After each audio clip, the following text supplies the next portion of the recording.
Tommy Robinson's whole worldview gets put on pause when an imam calmly explains why Islam will never be reformed.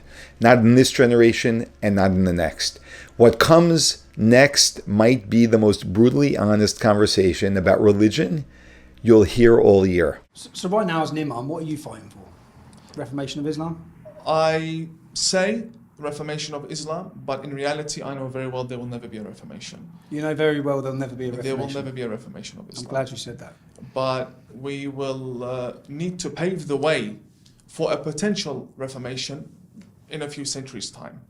So when we hear that, from my point of view, because we have so many reformist Muslims in the UK, such as Majid Nawaz and Quilliam, who basically, this is a massive career for them. And they're selling a lie that we will reform Islam in the next generation. And it's like we've had 1400 years, it's not reformed. When someone's tried to reform it, we've had Wahhabists, Abdul Wahhab, who tried to reform Islam, and we brought it back to the core, what I'd say is violent teachings. But you don't see there is any opportunity or any chance to reform? The idea of reforming something that was once upon a time introduced as perfect, it doesn't make sense. It's already perfect. So it's not like Islam was introduced in Mecca as another option or a theory or a new way of life. It was introduced as the perfect and the only way of life for all human beings. And when you come with such an approach, it's very hard to turn around and say, let's reform what is already perfect. What the Wahhabis did is that he sold a bigger lie, and he said, hey, let's live how the Prophet Muhammad lived, because that's the perfect image of man. So then he's more of a fundamentalist rather than a reformer in modern times. What I believe in when it comes to reform is that there will be a type of reform, but it's reformed individuals like myself. It will be a reformed Muslim community of third and fourth generation migrants, Muslim migrants to the UK, to Canada, to America, to Australia. People who no longer feel the attachment to what's happening in Syria and Iraq. For example, if most of these Middle Eastern families today have satellite dishes in their homes, whether they be legally or illegally, they have satellite dishes, and some of them require permits in certain countries such as Australia, some don't. When a father watches bombings happening in Syria, that emotional attachment of, yeah, let's send money to Syria, only exists within the father. It will no longer exist within the son and then the grandson. When you watch something in the news, you feel in debt to go and help out, interfering with what's happening over there. See, the problem is, we see the opposite though. On the ground in the UK, the first generations that come were not extreme. The extreme, in fact, every generation we go through in the British Muslim community, they get worse and worse. Their views and their intolerance gets worse. And that's, by any Pew research or any research, it shows that actually, even for example, it's the youngsters now. The majority of terrorist attacks now are 17 to 24-year-olds. That's the majority of arrests, and now youngsters. And that we've seen that change over the last 20 years, from being elder Muslims to then going into the youngsters. So for us to think, I've said so many times, what we need is a worldwide revolution within the Islamic community to get rid of the hatred. But that's not what we see.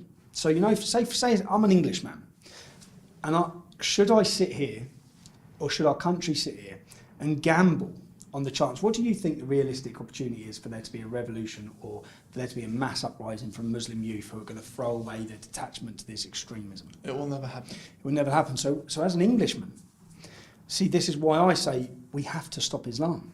We don't have to stop extremist Islam. We don't have to stop radical Muslims. We have to stop Islam in the UK. And I say that in the sense that I'm a father of three. When I look at what previous forefathers done in this nation to protect and preserve a safe and prosperous Britain for the next generation of children, we're sitting by and hiding behind political correctness to sit here and watch as last year 2,000 British Muslims returned from fighting for ISIS. We're just sitting here like sitting ducks. And that's why. So I have to. What would you do if you was an Englishman, if you was a non-Muslim, sitting in a country that's ravaged by Islam, that's seen 3 brutal terrorist attacks in the last 12 months. 4, sorry. Killing children, killing women, sitting eating dinner, stabbed in the neck. We've seen all of this. We've seen 12 prevented. What would you do? I wouldn't blame you for any of the opinions you hold. And probably I would have the same stance and position towards such an ideology. However, we need to be very realistic. We could sit down and discuss and talk and share emotions and even propose certain things in parliaments and draft bills, but if we're not realistic, we're not going to be reaching a result. And this is how I am very different from many people that I sit with. We need to be realistic. Now, you want to stop Islam. Islam's never going to stop. No, okay, I want to stop its influence in Britain. You're never going to be able to. Let me tell you why. As much as I want to stop the radicals in Sydney, in Australia, it's very difficult, and this is why. Let's look at the Jewish community. The Jewish community, for tens of centuries, they've been persecuted, massacred and killed. They never had a government to protect them before Israel. They don't have Sharia law tables in the streets and in the city calling people to Judaism, dawah. In fact, when a Jewish man wants to marry a lady and she decides to convert into Judaism, it's a very hard process for her to become Jewish. And amongst all of these problems, Judaism still exists, and there are many Jewish people out there. It's not easy to take a religion and just hope for it to vanish or stop it. It doesn't work like that. Especially when you look at the statistics and how much they are growing and the children they are having. Most Muslim families, in fact, most Middle Eastern families, mostly the Muslim of them, amongst them, drive vans and big cars. Why? Because 6, 7 kids. Exactly. Is that a fluke? Is that a fluke? Or is that population jihad? Look, my mother has 11 siblings. She's number 12, and one of them died from one mother and one father. When you're dealing with such a mentality that says, hey, lots of children is a beautiful thing in life. Is that the reason? That's the point I'm making. Is that the reason, or is it literally population rise in order to conquer areas? I will tell you this. Before the government of Saudi Arabia and before the influence of the Iranian Revolution, it was very normal, and it would be seen cultural, it's a national practice for certain countries to have families to have lots of children. It was for the Irish as well. But now, I do believe that there are actually political movements behind that. Okay. To actually fund families that have lots of children. Yeah. And we see that in Ahwaz, in Iran, between Iran and southern Iraq. In order to change the demographics, region, yes. So they have control of that area. And they're funded by the Saudis. Okay. Father, don't worry, we'll take care of your children. We'll take care of everything. Just make children. Make children, yeah. Okay. Some great points from this Imam about why Islam is not going away fast or easy. Let's put it that way. The religious Jews as well have many children. It's the first commandment in the Torah to be fruitful and multiply. We're really ideally not meant to prevent ourselves from having children.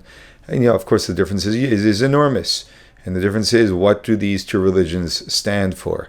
What Tommy Robinson brings out very, very well, which was maybe not what this Imam noticed, it seems like, is that while it is true, and I agree with the Imam's point, that as we move further away from certain pieces of history, the younger generations feel much less attached to it. For example, the Jews in my generation and the previous generation felt a strong attachment to the Holocaust. My children feel almost no connection to the Holocaust because of distance. So it's not a part of their life as much.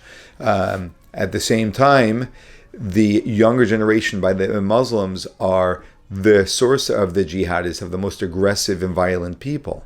And that has nothing to do with connection to Syria or what's going on in the Middle East. It has to do with radicalization. And that's actually what needs to be stopped.